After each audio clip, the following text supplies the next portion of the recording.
Vamos a cantar el último himno, 411.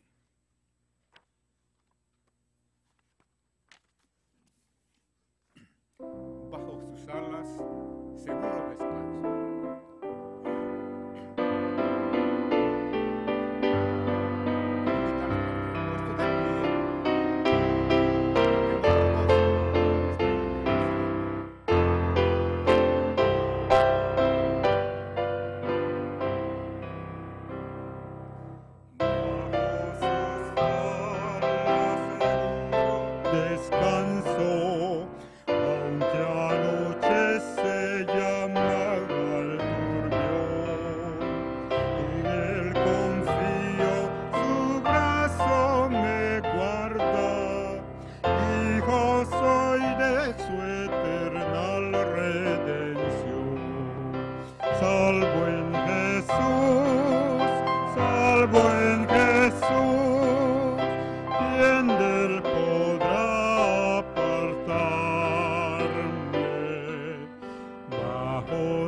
Bajo sus alas eterno refugio, tanto lo anhela este fiel corazón.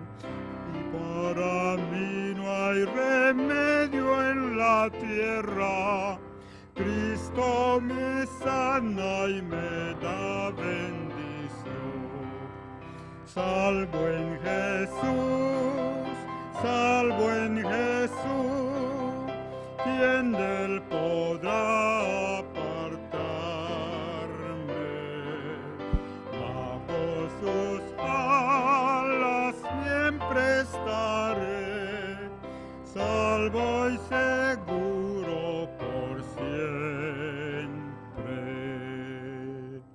Bajo sus alas placer indecible, me escondo aquí mientras pase mi afán.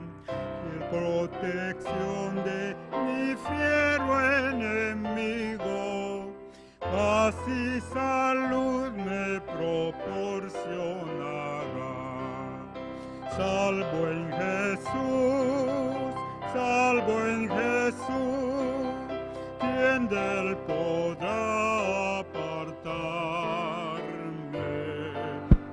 Bajo sus alas siempre estaré, salvo y seguro por siempre.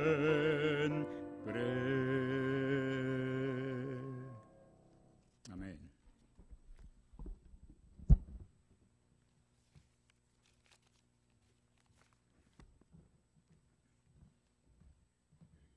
Oremos. Señor, te damos gracias en esta hora por la bendición que nos das de iniciar un sábado más. Gracias por las bendiciones que hemos recibido de tu mano en esta semana. Y Señor, al iniciar este momento de descanso espiritual, ayúdanos para que podamos estar en armonía contigo, Señor, en este día. Podamos recibir instrucción espiritual para nuestra vida y podamos continuar en este camino de este mundo, Señor, donde hay tantas cosas que tenemos que enfrentar y decidir. Bendice también el culto de esta noche, bendice los cantos y que tu palabra pueda ser para nosotros el consuelo y el ánimo que necesitamos hoy. En el nombre de Jesús, amén. Pueden sentarse, vamos a tener un canto especial. Lorna e Ivette van a tener participación.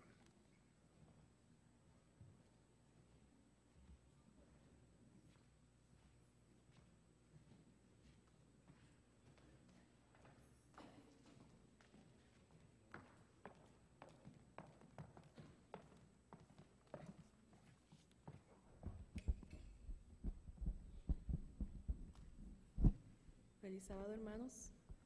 Feliz sábado.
Si alguien me baja el teléfono, nosotros lo ponemos aquí al frente y podemos cantar.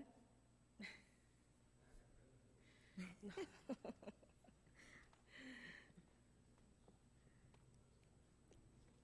Exacto, lo tiran en el...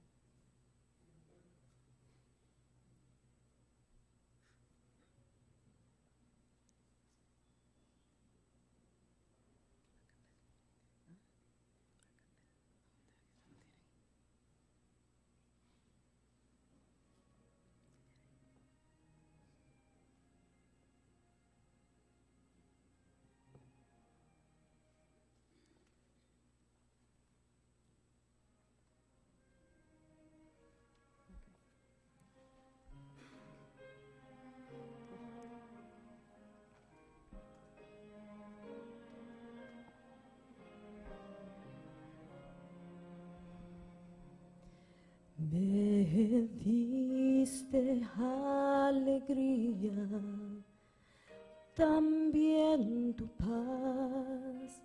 Mucho he viajado y sé que falta más, pues en mí será la esperanza de ver tu faz. Donde estás es donde quiero estar. Mi rey eres tú, mi Salvador, León de Judá, simiente de Abraham, Hijo de Dios. Santo eres tú, eres el Rey de quien yo soy.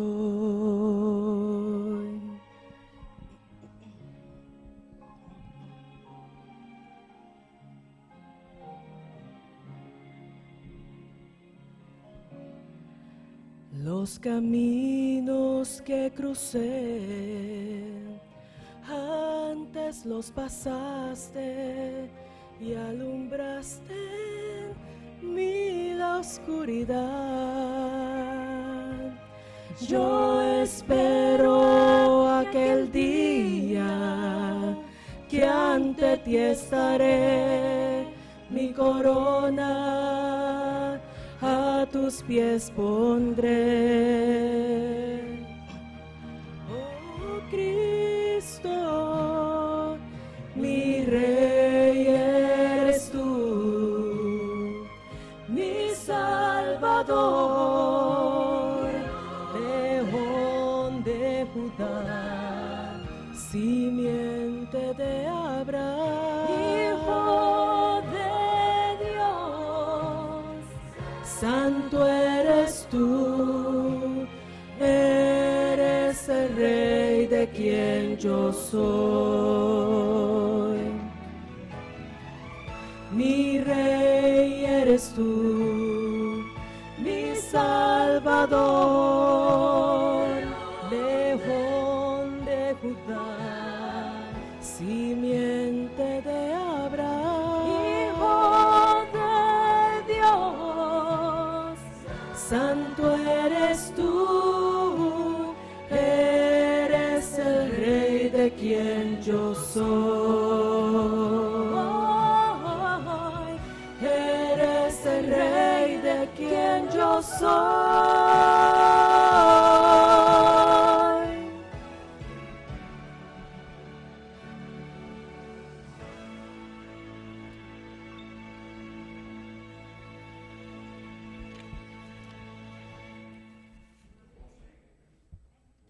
Apreciados hermanos, feliz sábado.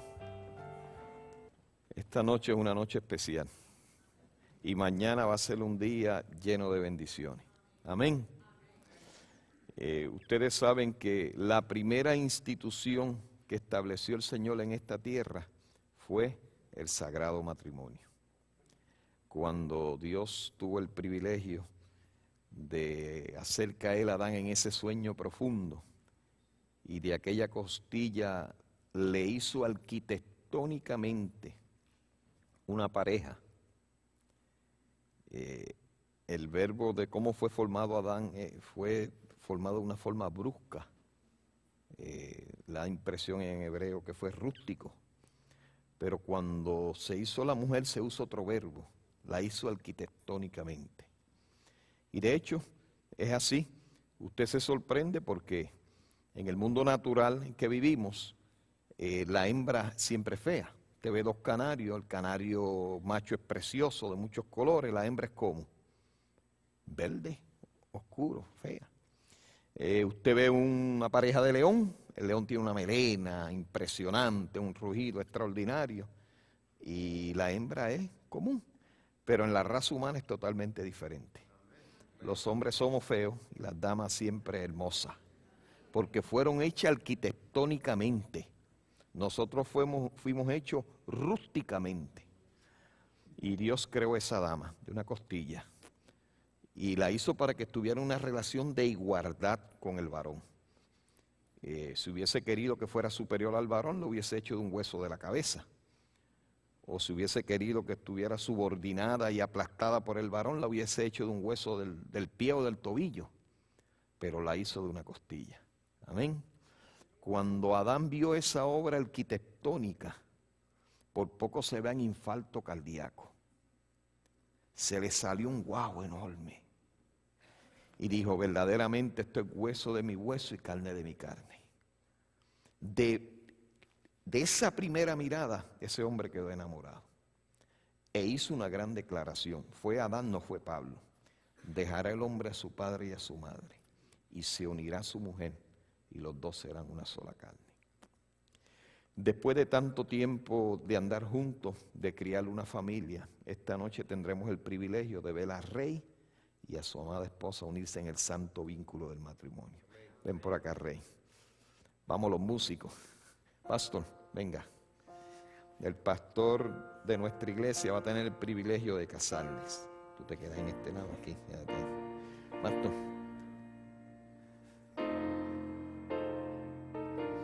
Ahí viene la flamante novia, Elsie. La trae su amada hija, Melissa, y su nieta. Y los hermanos testigos que están trabajando con ellos para traerlos a la fila del Evangelio. Cógela ella. Ven, cógela ahí. Muy bien, pastor. Nuestro hermano Rey ha tomado la decisión el día de mañana de entregarse a través de la sábado. Amén. Nuestra hermana Elsa, ella está en ese proceso. Y los hemos animado para que se casen también. Y ellos han hecho todos los arreglos necesarios. Esta noche cuando llegué me dijeron, pastor, aquí está la licencia matrimonial lista. Y como dice la Biblia, aquí hay agua que impide que seamos bautizados. Aquí está la licencia de matrimonio que impide que sean casados. Quisiera dedicarles unas palabras a ustedes dos, Rey y Elsa. El matrimonio, como mencionó el pastor, es una institución divina. Nosotros no inventamos el matrimonio. Dios permitió que los seres humanos nos conociéramos, que formáramos una pareja para complementarnos. Dios les ha permitido conocerse, formar una familia. Ustedes han venido al conocimiento del Evangelio y por la gracia de Dios están tomando también la decisión de que Dios sea lo principal en sus vidas, sea lo fundamental. Hay muchos matrimonios que fracasan hoy en día, pero raramente ocurre cuando los esposos son fieles cristianos. Amén. Cuando ambos dedican tiempo a una vida cristiana es muy raro que un matrimonio fracase. La calidad de las relaciones depende de la relación que tengan con Dios. Así que esta tarde y noche quisiera animarles para que ustedes mantengan una relación, primero con Dios, que sea de beneficio para ustedes, y después una relación donde ustedes puedan mantenerse unidos juntos. Amén. El amor que Dios nos da tiene una característica. El amor es como el maná que Dios le daba al pueblo de Israel. El maná se echaba a perder todos los días. Lo mismo pasa con el amor. El amor caduca cada 24 horas. Lo que hicimos hoy ya no sirve para mañana. Mañana hay que volver otra vez a comenzar. Decía un escritor que el matrimonio hay que inaugurarlo todas las mañanas en el desayuno. Todas las mañanas hay que volver a iniciar otra vez de cero. Lo que se hace hoy no cuenta para mañana. Así que quisiera yo pedir una bendición por ustedes en esta hora, y antes de que el pastor Cobes tenga esta oración de dedicación, quisiera tomarle los votos matrimoniales. Quiero preguntar a Rey Alfonso Reyes Ríos, ahora tú, Rey Alfonso, prometes delante de Dios y en presencia de estos testigos tomar a Elsa y Bet para que sea tu esposa y vivir juntos de acuerdo con el mandato de Dios en el sagrado estado del matrimonio. La amarás, la consolarás, la honrarás, la protegerás en la enfermedad y en la salud, en la prosperidad y en la adversidad, y renunciando a todas las demás, Rey, te conservarás solamente para ella mientras ambos vivieren. ¿Así lo declaras, Rey? Sí. Bien. Ahora tú, Elsa y Bet Cruz, tomas a Rey Alfonso Reyes como tu legítimo esposo para vivir juntos según lo ha instituido Dios. En el sagrado estado del matrimonio lo amarás, lo honrarás, lo protegerás en la enfermedad, en la salud, en la prosperidad y la adversidad. Y renunciando a todos los demás, te guardarás solamente para Él mientras los dos viviereis. ¿Así lo declaras, Elsa? Sí. Puesto que Rey y Elsa han consentido en ser unidos en el santo estado del matrimonio, han dado testimonio de esto delante de Dios en esta hora y delante de los hermanos, de su hija, de su nieta que está aquí reunida en esta hora. Y así lo han declarado en esta hora. Yo, como ministro del Evangelio, como pastor ordenado de la Iglesia Adventista del Séptimo Día, en armonía con las leyes del Estado de Texas y por la autoridad que me otorga el Estado de Texas, los declaro marido y mujer. Amén. Lo que Dios juntó, que no lo separe nunca el hombre. Amén. Que Dios les bendiga. Vamos Amén. a tener la oración ahora. El besito después de la oración. Ok, tengo este. Cójanse de la mano derecha. Ok, no, ahí. Vamos a estar de rodillas. Ok. Calma que yo parezco. Sí, poco a poco, poco a poco. ¿Puede? Ok. Oremos. Padre nuestro que estás en los cielos, santificado sea tu nombre. Gracias te damos por el privilegio que tenemos de tener a Elsa y a Rey delante de nosotros, uniéndose en el santo vínculo del matrimonio. Queremos pedirte tu bendición para Rey, para que tú cada día le dé la fuerza de ser el proveedor de este hogar. Le puedas colmar de bendiciones y le pueda proveer el pan nuestro de cada día para el sustento de este hogar. Tu bendición para Elsa, Señor.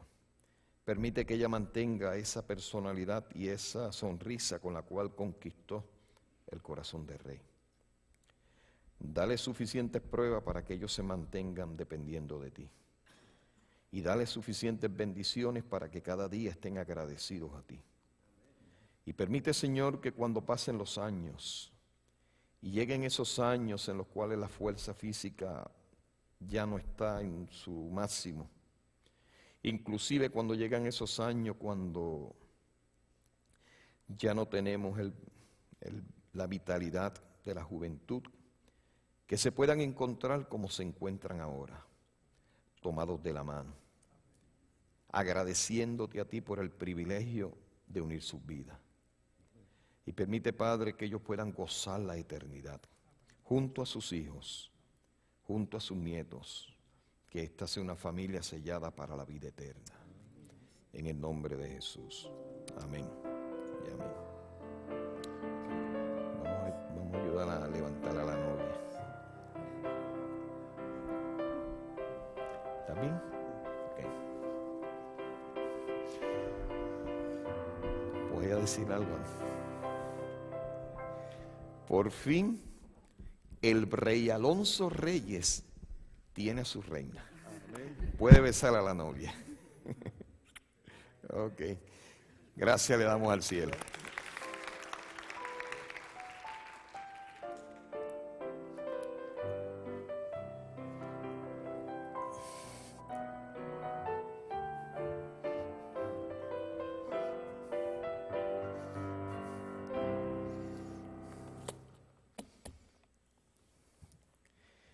Gloria al Señor.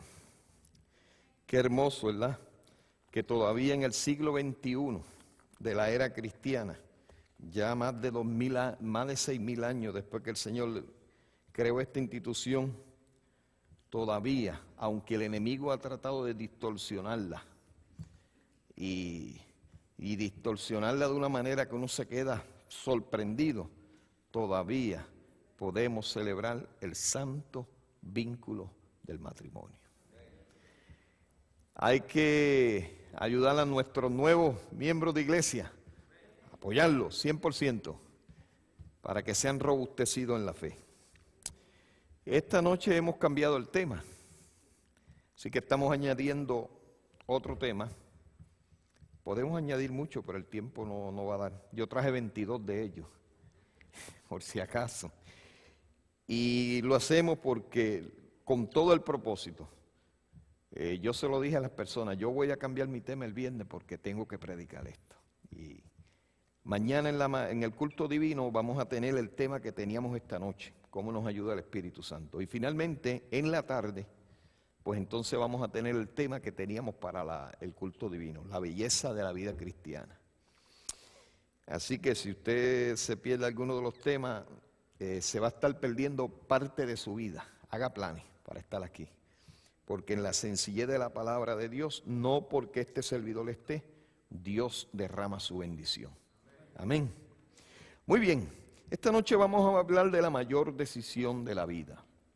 Y fíjense bien que durante la vida uno debe tomar decisiones importantes. Y hay decisiones que afectan nuestro bienestar y afectan nuestro éxito. Hay decisiones que una vez que las tomamos, las consecuencias las vamos a llevar para toda nuestra existencia. Una es los hijos. Decidimos tener hijos, eso nos van a acompañar para toda nuestra existencia. Pero una de las decisiones que no tiene que ver con esta vida, sino que es una decisión que tiene que ver con nuestro destino eterno, es la decisión de entregarnos definitivamente a Cristo Jesús. ¿Y por qué yo le digo que no tiene que ver con esta vida, pastor? Eso suena contradictorio. Porque todos nosotros, estemos en Jesús o no, tenemos este mundo. Y tenemos un periodo de existencia. Y lo podemos disfrutar, ya sea para perdición eterna o para salvación eterna. Pero la decisión de entregarnos a Jesús no solamente trasciende la calidad de vida que vamos a tener aquí, es que tiene que ver con nuestra inmortalidad. Es en esta vida donde uno puede proyectarse, si es que va a existir por la eternidad, o simplemente nuestra existencia en los años que tengamos aquí. No es en el futuro, no es después que tengamos que descender a la tumba, es ahora en vida. Y la decisión de entregarnos a Jesús definitivamente es urgente, necesaria, vital en la existencia de cada ser humano. Y en aquellos seres humanos que no han tenido el privilegio nunca de escuchar de Cristo Jesús, ni que tienen la luz que usted y yo tenemos, por lo menos esos seres humanos deben ser sinceros en lo que han conocido, para que de una manera especial, cuando Cristo venga, también los pueda levantar para la vida eterna. Ahora bien, Hemos estudiado durante todas estas semanas cuál es nuestra condición natural como seres humanos. Cuando nosotros nacemos en este mundo, no importa en el hogar que tengamos el privilegio de nacer, porque hay seres humanos que son privilegiados, especialmente aquellos que nacen en un hogar cristiano de firmes principios, pero no todos los seres humanos tienen ese privilegio. Pero no importa en el hogar que tengamos el privilegio de nacer, nacemos sin Dios y nacemos sin esperanza. Pablo lo presenta así: en aquel tiempo estabais sin Cristo, ajenos a la promesa, sin esperanza y sin Dios en el mundo. Efesios 2, versículo 12. Y luego, aunque nacemos en esa condición, todos pasamos por el proceso de conocer una vida nueva. Todo ser humano se encuentra en un momento de su vida con la oportunidad de tener una esperanza, de darle un giro por completo a su existencia y poder tener el privilegio de proyectarse por la inmortalidad, ya sea que tenga que ir al descanso y Cristo lo resucite, o que esté vivo cuando Cristo se manifieste en la nube de los cielos. Pero todos tenemos una oportunidad. Y eso es un proceso. En esa oportunidad que se nos brinda es el Espíritu Santo quien nos guía. De hecho, no estamos aquí por una casualidad, estamos aquí por la obra maravillosa del Espíritu Santo en nuestra existencia. Isaías lo presenta así en el capítulo 30, versículo 21. Tus oídos oirán a tu espalda una voz que dice, Isaías 30, 21, este es el camino, andad por él. ¿Quién es ese? El Espíritu Santo. El estudio de la Biblia va a aumentar nuestra fe. La Biblia dice que la fe es como un granito de mostaza. La semilla de mostaza es como la cabeza, un poquito más pequeño que la cabeza de un alfiler. Cuando usted siembra esa semilla de mostaza, de ahí sale una enredadera preciosa, hermosa. Pues la Biblia dice que la fe es como un granito de mostaza. Y el Espíritu Santo pone ese granito de mostaza en nosotros. Y cuando nosotros sacamos tiempo de calidad para leer la Biblia, ese granito de mostaza va a germinar y se va a convertir en una enredadera poderosa en nuestras vidas. Dice el apóstol Pablo que la fe viene por el oír, Romanos 10, 17, y el oír por medio de la palabra de Dios. Amén. Luego que el Espíritu Santo nos guía, que Dios pone en nosotros esa semillita de mostaza, entonces se cree en Jesús y lo aceptamos como nuestro Salvador. Y el mismo apóstol Pablo ahora en Romanos 10, 13 dice, todo el que invoque el nombre del Señor, ¿será qué? Salvo. Pero hay un paso necesario para sellar con broche de oro lo que es la salvación, la introducción en nosotros de esa naturaleza divina. Ese paso indispensable es el bautismo. A esa fe que el Señor pone en nosotros, que se desarrolla a través del estudio de la Biblia, hay que unir el proceso del bautismo. Noten cómo lo presenta la Biblia. Jesús dijo, el que crea y sea bautizado, ¿qué va a hacer? Salvo. Marcos 16, 16. Y otro versículo que hemos explicado bien durante esta semana, cuando Pedro le contestó a aquella muchedumbre que escucharon aquel sermón poderoso, que le preguntaron: varones Galileos, ¿qué haremos? Pedro le dijo: arrepentíos y sé bautizado cada uno de nosotros.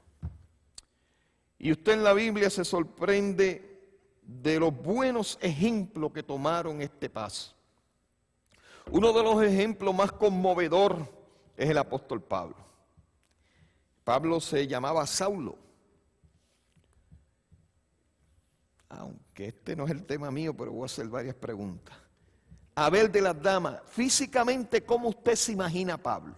A ver, alguna dama que se ponga en pie y en base a lo que ha leído, ¿cómo usted se imagina a Pablo? ¿Quién? Dígame. Alto, ¿cómo? Guapo, ¿qué más? Fuerte. Wow, Pablo era gambo. ¿Tú sabes lo que es una persona gamba?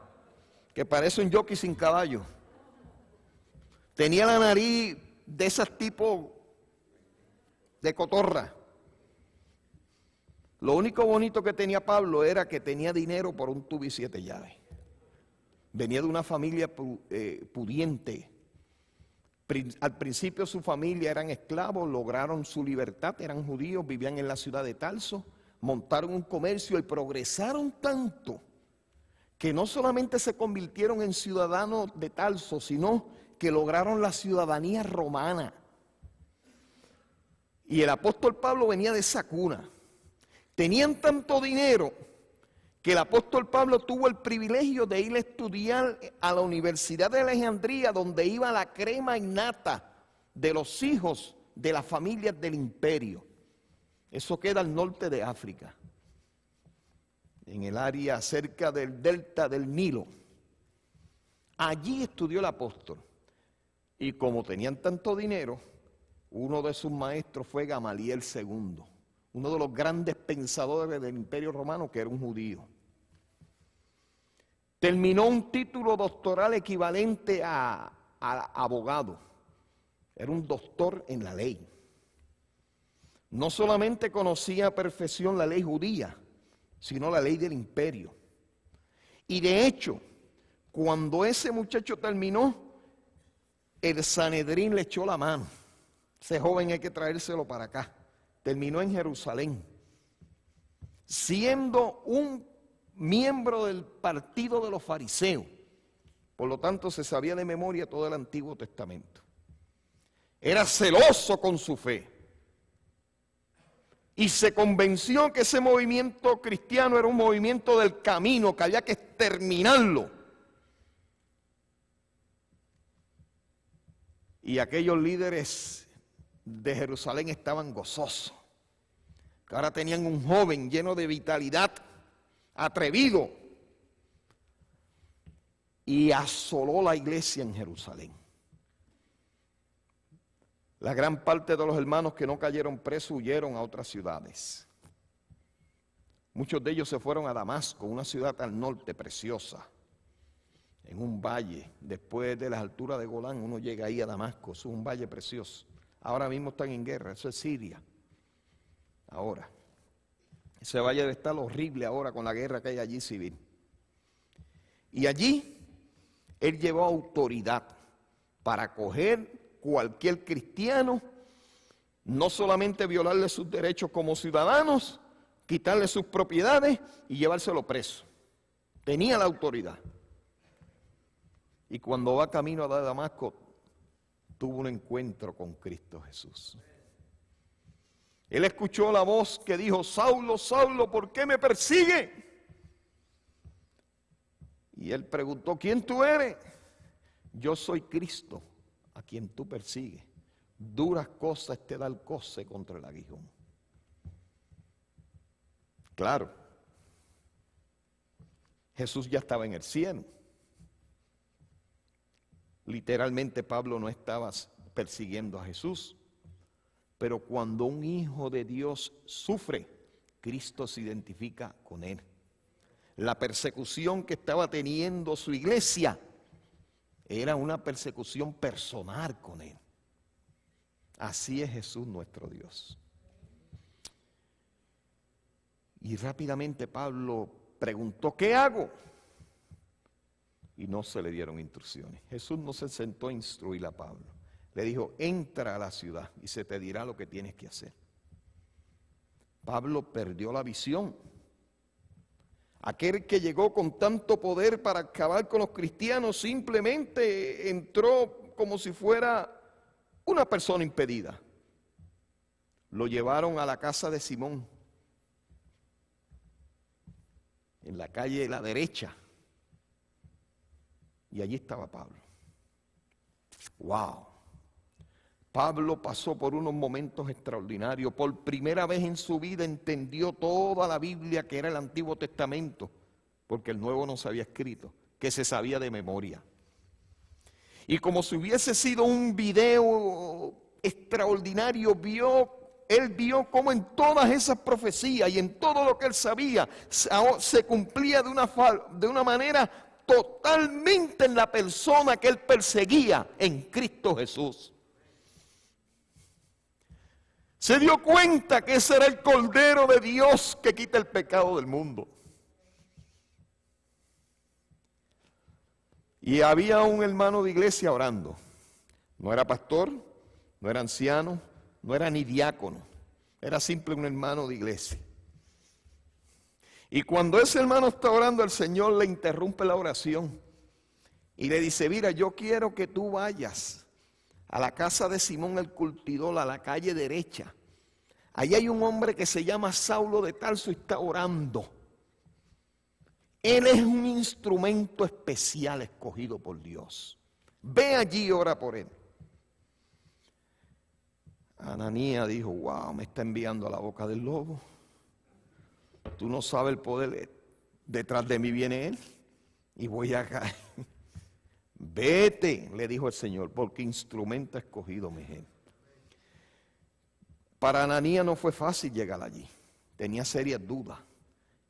Es más, empezó hasta a cuestionar cómo es posible que el Señor me mande a arrestarlo para efecto. Cuando llega allí preguntó por Saulo, lo hicieron entrar. Dijo, Saulo, yo soy el hermano Ananías, yo he venido aquí para que reciba la vista. Y Ananías fue el que le instruyó. No fue Jesús. ¿Por qué? Porque, mis hermanos, el Espíritu Santo obra en los corazones. Pero los llamados a decirle lo que tienen que hacer somos nosotros los seres humanos. Ese privilegio lo quieren los ángeles celestiales y no se le ha concedido. Eso se ha concedido a ti y a mí. De decirle a las personas, de instruirlo. Y allí Ananías instruyó a Pablo. Y Pablo hizo la pregunta, ¿qué impide que yo sea bautizado? Y dice que levantándose fue bautizado. Lo bautizó Ananías. Y como eso lo dice la Biblia, yo tengo que decirlo. No era ni anciano, ni pastor, ni diácono. Era un hermano de la iglesia. Bautizó a Pablo. ¿Y qué instrumento poderoso fue Pablo? Pablo fue el que le dio consistencia teológica a aquel movimiento del camino. Y con las cartas que tenemos, varias de esas cartas todavía no se han descubierto. Por ejemplo, la primera carta a los Corintios, eso no ha aparecido. Lo que nosotros leemos como 1 Corintios en sí fue la segunda carta. Y lo que leemos como 2 de Corintios fue la tercera carta. Pero ahí en eso que nosotros leemos como 1 Corintios, Pablo hace alusión a una primera carta que le fue escrita por él a los hermanos. Esa no ha aparecido. ¿Por qué? Yo no sé, el Señor tiene sus razones. Pero mire, mis hermanos, Pablo fue un instrumento especial. Y cuando tuvo la oportunidad, se decidió. Y fue bautizado. Él tenía muchas razones para postergar su bautismo, si fuera a pensar lógicamente, pero tomó la decisión. ¿Por qué? Porque el bautismo no es el fin. El bautismo es el inicio. Y Cristo murió por nosotros cuando nosotros estábamos muertos en nuestros delitos y pecados. Jesús no esperó que nosotros llegáramos a una condición un poquito mejor para entonces ofrendar su vida. ¡No! Hay otro segundo ejemplo en la Biblia, ahí mismo en Hechos de los Apóstoles, capítulo 16, los versículos 14 y 15, que es maravilloso. Y fue una dama, una tremenda líder de la iglesia, ganó muchas almas. Se llamaba Lidia. Cuando aquella judía entendió que Jesucristo es el Cordero de Dios que quita el pecado del mundo, fue bautizada, dice la Biblia. Y un ejemplo que ya hemos usado aquí, el carcelero de Filipo.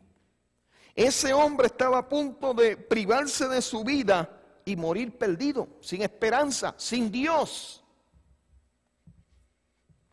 Y cuando Pablo le dijo, no te haga daño, todos estamos aquí, y pidió luz, y vio que ninguno de los prisioneros se había escapado después de ese terremoto terrible, se llevó a Pablo y a Silas a su casa. Y allí Pablo y Silas los instruyeron. Y ya por la madrugada, dice la Biblia, que Pablo bautizó al carcelero de Filipo. La Biblia dice específicamente, y enseguida fue bautizado él y todos los suyos. Un bautismo enorme, grande, toda la familia. Gente que no eran judíos, que no tenían todo el conocimiento bíblico, pero de ahí en adelante siguieron siendo instruidos. Y fue la base, fue lo primero, fuera del grupo de oración que había en Filipo, de las damas, fueron los primeros bautizados y la base de la poderosa iglesia de Filipo, de los filipenses. Cristo Jesús, que no tenía necesidad de ser bautizado, cuando inició su ministerio, se le apareció a Juan allí en el desierto. Y Juan se queda sorprendido. ¡Wow! Tú tienes que bautizarme a mí, y tú vienes aquí. Y no, deja porque nos conviene cumplir ¿qué? Toda justicia. Y Jesús fue bautizado. Es que ese rito tiene una trascendencia extraordinaria en nuestras vidas. De la misma manera que el parto natural es el momento cuando nosotros llegamos a la existencia en este mundo y nos vamos desarrollando como niños y finalmente llegamos adultos, el bautismo es el parto natural. Jesús le dijo a Nicodemo, si no nacieras del agua, ¿y qué? Y del Espíritu, no puede entrar en el reino de los cielos. El bautismo es el nuevo nacimiento en Cristo Jesús, Señor nuestro. Y el Señor nos hace una tierna invitación. Note la amante invitación que nos dirige Jesús. Juan capítulo 12, versículo 23. Si alguno me sirve, sígame. Y el que me sirva, mi Padre lo honrará. Jesús nos invita a que le sigamos. Él es muy enfático en eso. En el Evangelio la invitación de Jesús es necesaria, vital, extraordinaria para el éxito como futuros cristianos. De hecho, cuando Leví Mateo, que era un publicano cobrando los impuestos, cuando Jesús salía de allí y lo vio sentado allí cobrando los impuestos, le dijo a Leví Mateo, sígueme. ¿Y qué hizo Leví Mateo? Se levantó y lo siguió. Le hizo un banquete después a Jesús. Parte de su fortuna que había logrado con su trabajo y con lo que robaba, la devolvió a los pobres. Y hoy en día nosotros leemos el Evangelio según San Mateo. Respondió al llamado de Dios. Pero también la Biblia tiene otros casos que deben ser un ejemplo para nosotros. Hay un refrán que dice en Puerto Rico que nadie aprende, ¿por qué? Por experiencia ajena. Pero mire, si fuéramos sabios y nosotros viéramos en nuestro prójimo lo que pasa, nosotros debiéramos ser sabios y aprender. Siempre llegamos a la conclusión, no, eso no me va a pasar a mí, y te pasa lo mismo. Yo jamás me voy a ver en esa situación y termina en la misma situación. Ante la amante invitación de Cristo, que es una invitación hermosa, gloriosa. Y yo me acuerdo cuando llegó esa invitación a mi vida, eso no se olvida. Fue un viernes de noche en la conferencia allí en el Tuque. Ya habían hecho varios llamados durante la semana y yo pues me quedaba sentado. Pero cuando el pastor Sergio Ortiz hizo ese último llamado, yo dije, bueno, aquí me voy a tirar con todo y ropa. Y rápidamente me cogí un obrero bíblico que posteriormente fue pastor y ya está jubilado, se llama Octavio Martínez, y me llevó a una esquina. Me dieron mi primer estudio bíblico. A que usted no adivina de qué fue. Un estudio bíblico que la gente no se atreve a darlo hoy. Sobre el diezmo.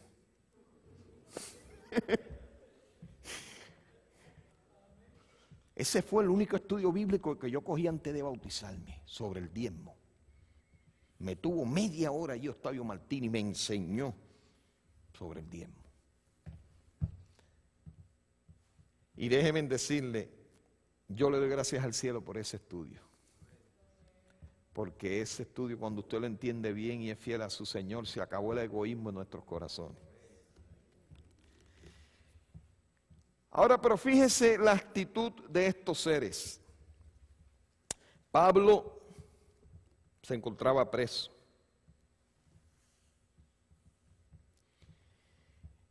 De hecho, los judíos querían exterminarlo, pero Pablo tenía una ciudadanía que era la ciudadanía romana. Y a un ciudadano romano no se le hace un juicio común. Por el hecho de usted tener una ciudadanía romana, inclusive en el sistema de aquellos tiempos, aun cuando usted fuera declarado culpable, usted tenía derecho a apelar y podía apelar hasta el César. Y Pablo tenía una apelación, que esa apelación lo llevó a Roma y a pasar por un naufragio en la isla de Malta. Pero yo no voy a hablar de esos milagros maravillosos que pasaron en la vida de Pablo. Y en una de esas cárceles donde estaba, uno de los gobernantes de allí era Félix. Y Félix tenía una esposa judía. Y continuamente Félix y su esposa visitaban a Pablo en la cárcel. Y Pablo no perdía oportunidad de hablar, no de quejarse de que estaba preso, no. Pablo no perdía oportunidad de hablar del Evangelio de Jesús. De hecho, en sus cárceles en sus prisiones, él levantó muchos discípulos, entre ellos un esclavo llamado Onésimo, que se le fugó a Filemón.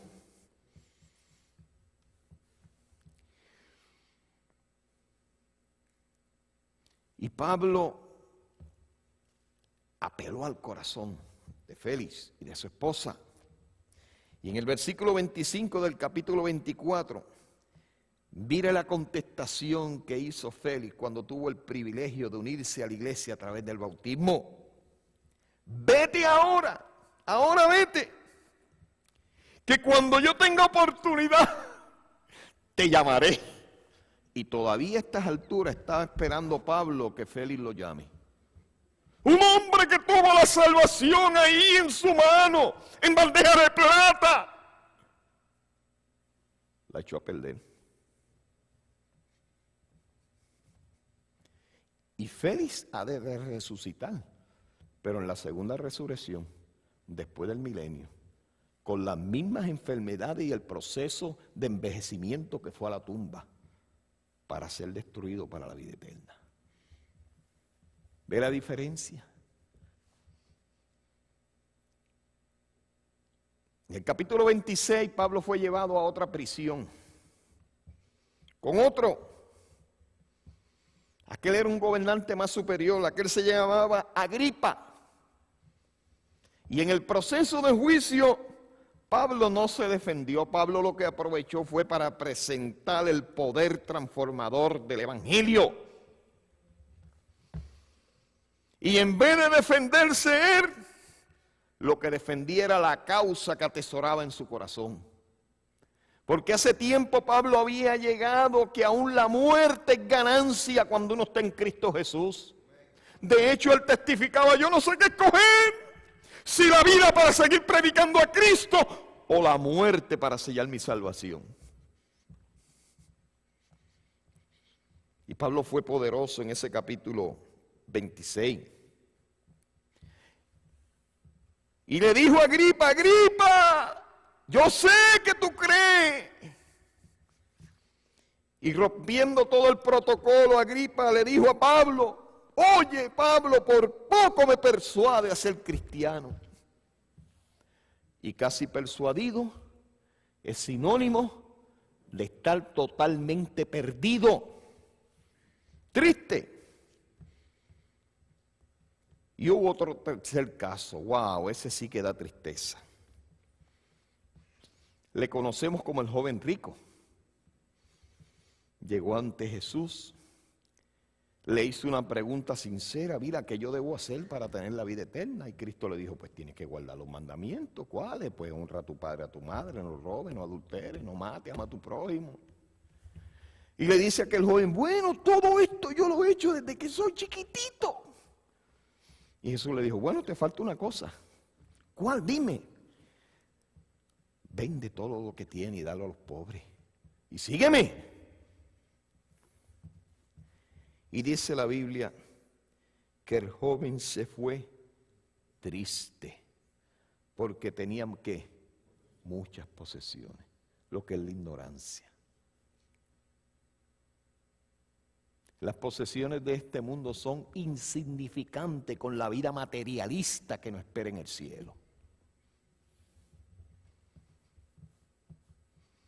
Y usted no se sorprenda por lo que yo digo. Y si se sorprende es porque está afectado por el dualismo griego, que lo adoptaron en la teología cristiana, donde dice que todo lo de arriba es espiritual y lo de acá material. Por tanto, aquello es santo y esto es pecaminoso. El cielo es extremadamente materialista, mi hermano.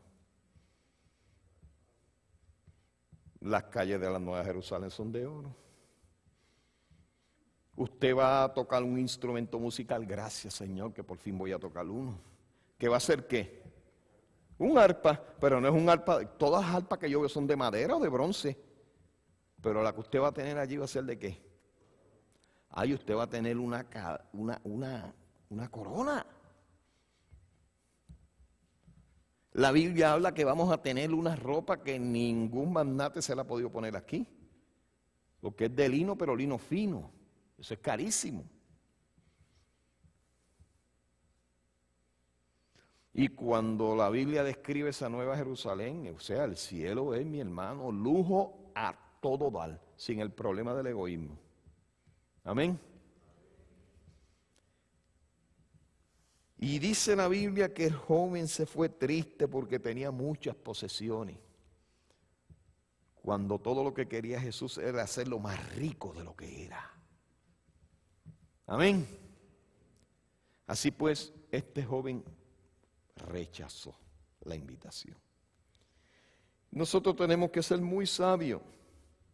No debemos postergar la respuesta como hizo Félix. No debemos sentirnos casi persuadidos como hizo Agripa y mucho menos rechazarla. ¿Qué nos advierte Dios? Que no nos equivoquemos en la decisión. Jesús preguntó en Marcos 8:36, y mire qué profundas son las palabras de Jesús.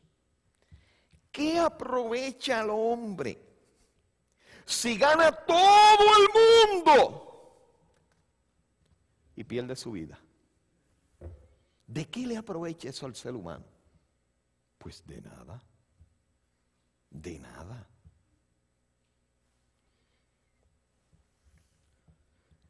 Entonces la pregunta que nos hacemos es, ¿cuál es la respuesta segura ante la invitación de Jesús?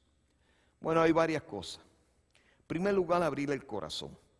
Recuerde, cuando yo hablo de corazón no me refiero a la bomba.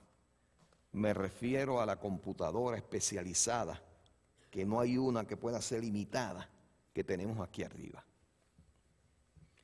Noten lo que dice Jesús en Apocalipsis 3:20. Yo estoy a la puerta y llamo. ¿Qué hace Jesús? Llama. ¿Qué te dice? Sígueme. Pero Él no fuerza el corazón. Si alguno oye la voz o mi voz y abre la puerta, entraré a su casa, cenaré con él y él conmigo.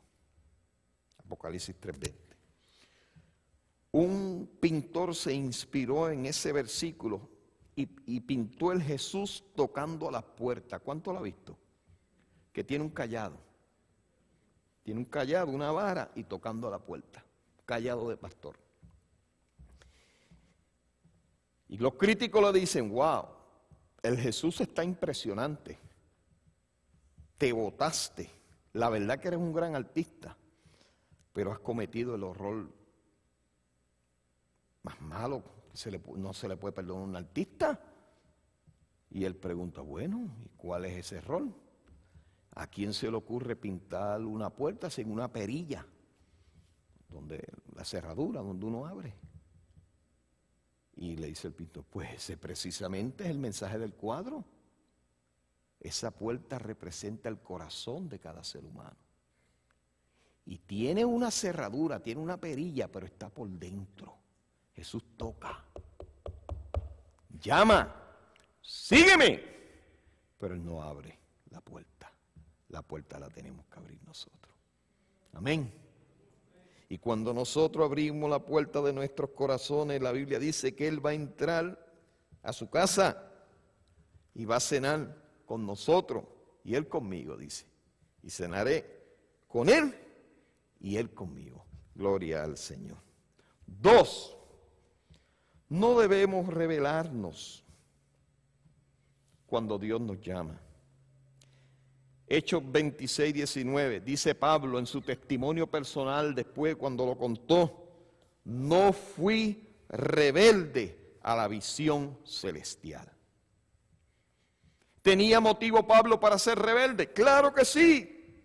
Tenía una serie de prejuicios increíbles, un celo extraordinario. Él juraba que le estaba haciendo un favor al cielo cuando perseguía a los cristianos.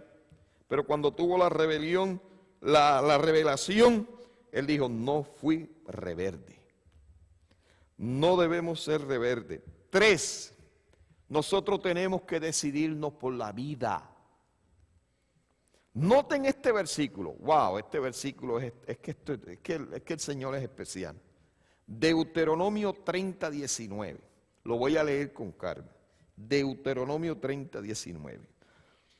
Dice el Señor, os he puesto la vida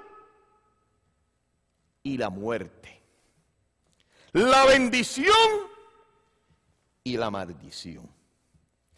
Elige la vida para que vivas tú y tus descendientes.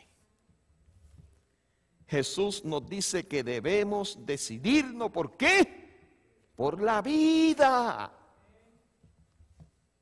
4, y la decisión tiene que ser enseguida. Pastor, ¿pero por qué enseguida? Bueno, porque lo dice la Biblia. Yo no sé la razón. Esa es otra de las preguntas que yo tengo allá.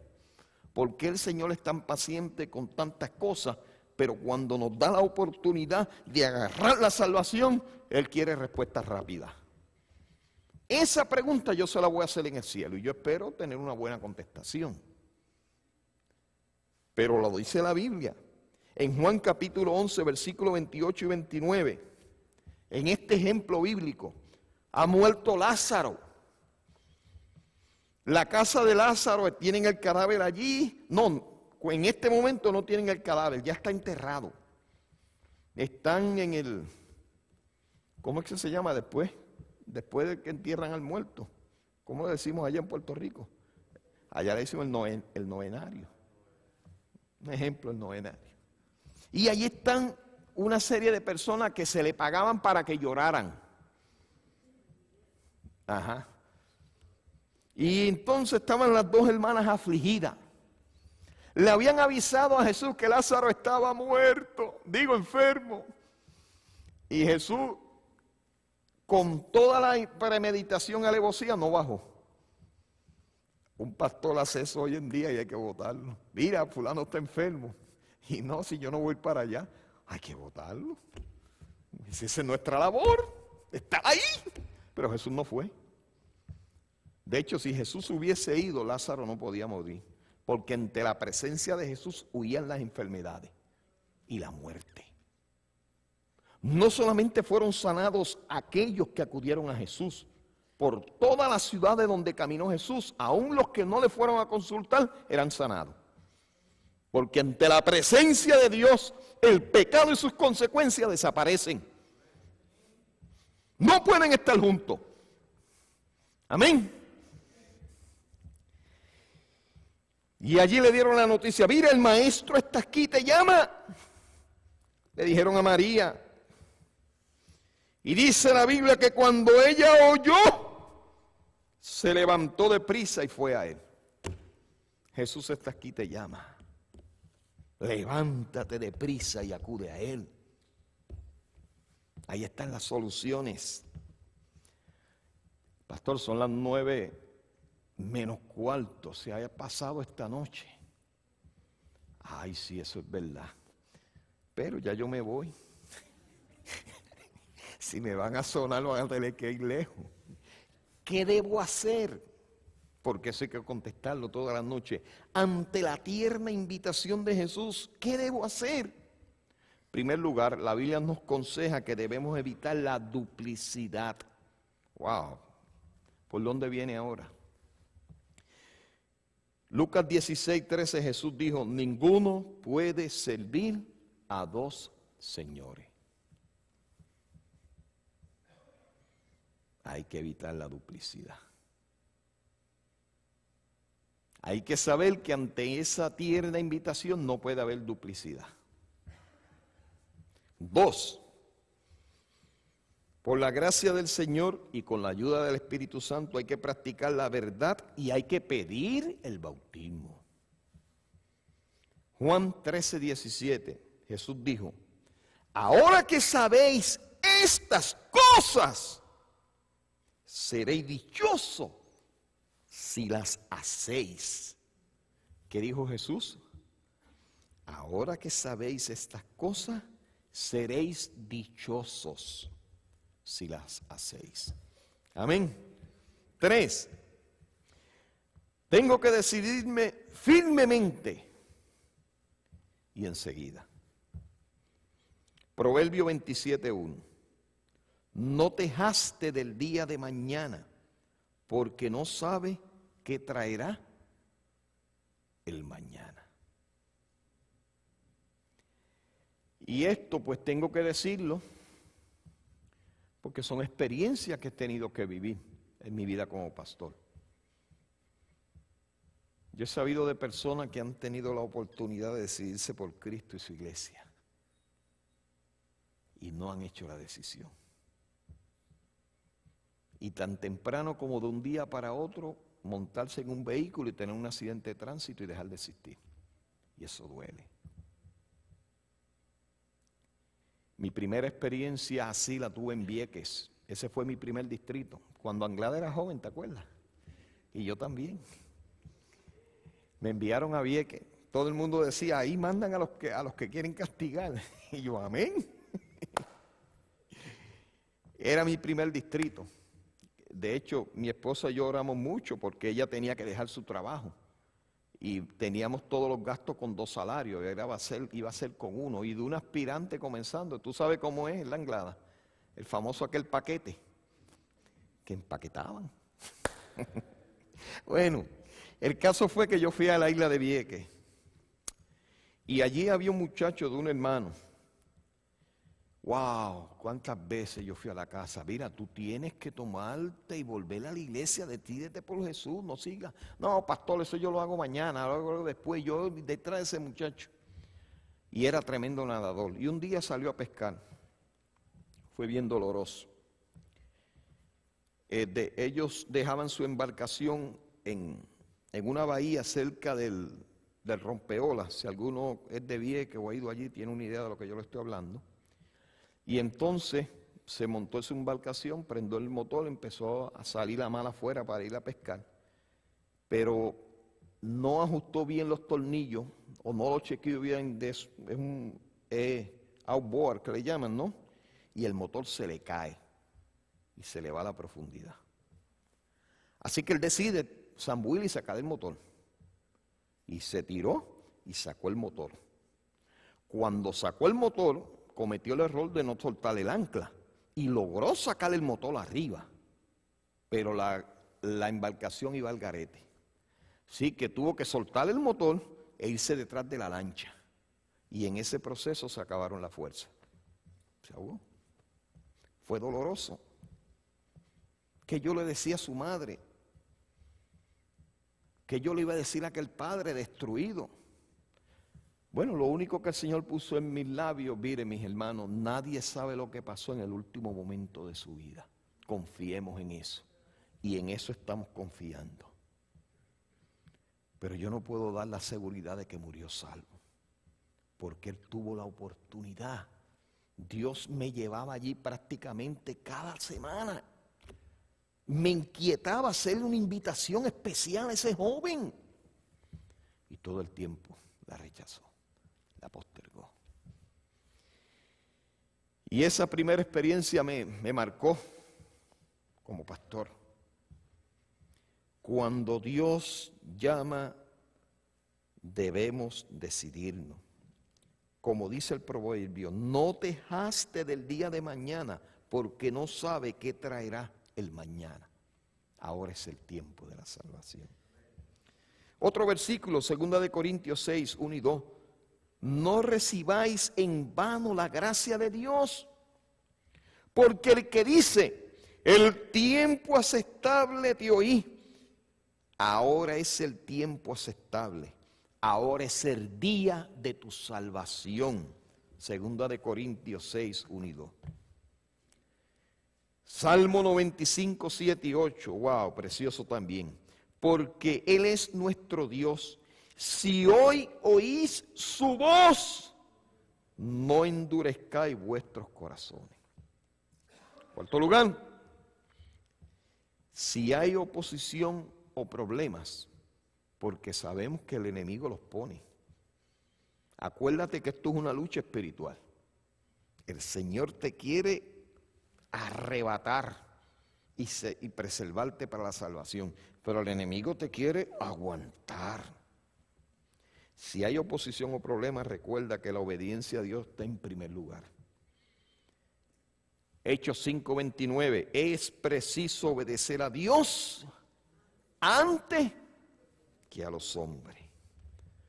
Quinto lugar, ante la amante invitación de Dios a unirnos con su pueblo y hacer una decisión positiva e inmediata, noten lo que dice la Biblia. Hechos 22, 16. Ahora pues, ¿qué espera? Levántate, dice la Biblia, bautízate y lava tus pecados invocando su nombre. Amén. Y en Juan capítulo 10, versículo 17, Jesús dijo, mis ovejas oyen mi voz y yo las conozco. ¿Y qué hacen? Y me siguen. Y en sexto lugar, decidirme por Cristo junto con mi familia. Josué 24:15. Josué dijo, elegid hoy a quién servir, que yo y mi casa serviremos al Eterno. ¿Cuál debe ser nuestra resolución? Y yo siempre la hago mía. creo que Jesús me llama a unirme con su iglesia. Siempre he creído eso. Y gozoso respondo a su llamado. Y gozoso debemos pedir el bautismo. La roca de mi corazón y mi porción es Dios para siempre. He puesto en el Señor, en el Eterno, mi refugio. Dios nos pueda bendecir. Y ante la invitación, sígueme, ¿qué decimos? Ahí vamos, por la gracia del Señor. Vamos a invitarle en pie para orar. Hay unas personas que mañana se van a bautizar. Pastor, ¿los puedo mencionar? Hermano Robert, ven por aquí. Vamos a orar por ti. Robert mañana se va a unir a través del bautismo a Cristo y su iglesia. Muchos pensaban que era miembro de la iglesia, pero Robert mañana va a sellar su decisión con Dios. Rey, ven por aquí. Rey Alfonso Reyes, mañana va a unir su vida a través del bautismo con Cristo y su iglesia. Dios te bendiga. Elsa tomó la decisión por Cristo. Es asunto, ella quiere un tiempo, pero yo voy a orar porque ese tiempo sea de las horas de sueño de esta noche. Ven aquí, Elsa, queremos orar por ti. Amén. Amén. Deja pasar, abuelita. Ay, bebita, lo lamento. Yo siempre duermo a los niños, perdón. Y entonces, ¿tienen la foto de los muchachos? Ayer tuvimos con el pastor de jóvenes, con un grupo hermoso que él tiene de jóvenes estudiando, y hablamos con ellos, presentamos el tema del bautismo, y hay un grupo de jóvenes que ustedes los conocen, los van a ver ahí, pero están acampando. Así que mañana ellos no se van a bautizar, el bautismo de ellos es el próximo sábado. Pensábamos hacer algo allá, pero eso va a ser muy frío, muy violento, pero ya ellos tomaron la decisión. Como Elsa tomó su decisión. Amén. Como Rey tomó su decisión, como Robert tomó su decisión. Vamos a ver si puede salir la foto para que ustedes vean ahí también ese grupito. Pero yo no puedo dejar a Melissa sin orar por ella. Ven por aquí, Melissa. Melissa, yo sé que está en ese proceso. ¿Verdad, Melissa? Amén. Con su amado esposo. Y oren porque, oye, se me olvidó el nombre del hijo de ustedes. Rayson.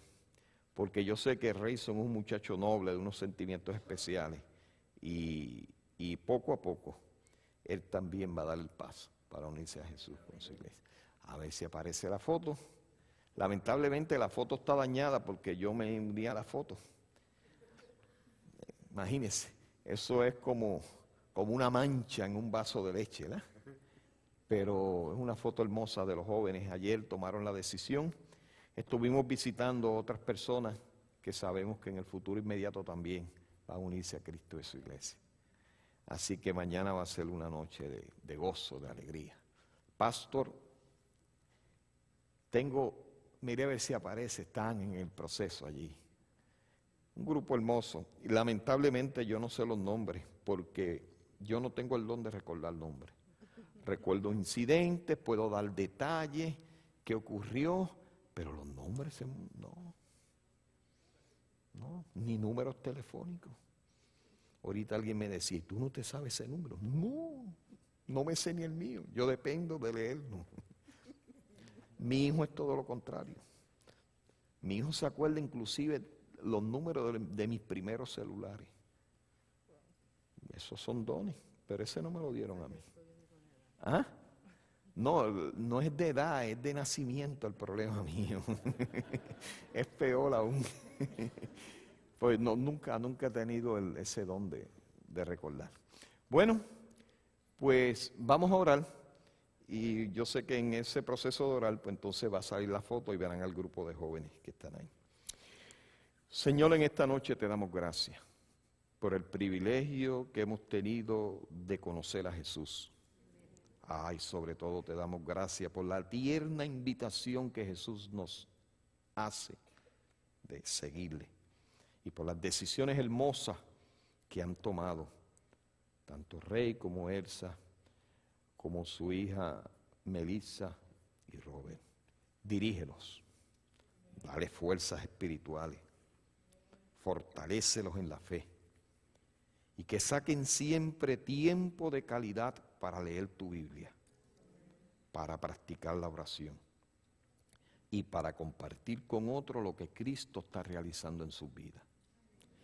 A nosotros, juntamente con ellos, nuevamente te pedimos que nos des un sueño tranquilo, un sueño restaurador, que mañana nuestro despertar sea alegre y feliz, que mañana nos gocemos al venir a tu casa, porque tú te haces presente para que te adoremos. Sé con los conquistadores y con los líderes que están acampando. Dale un fin de semana hermoso, que a pesar de los pronósticos del tiempo para esa área, tú le concedas hermosura y que disfruten su campamento.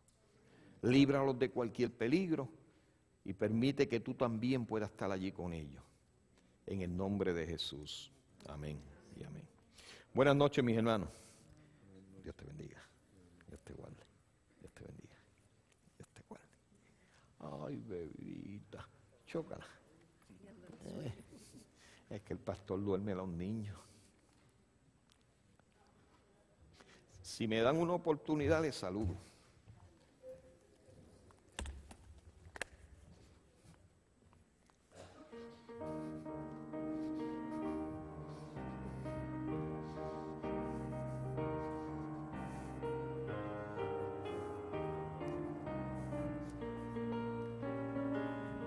Dios te bendiga. Amén. Troche, Dios te guarde. Dios te bendiga. Ya se me olvidó tu nombre. Héctor. Dios te bendiga. Oh, me alegra verte. ¿Y la doña bien? Ah, ok. ¿Y el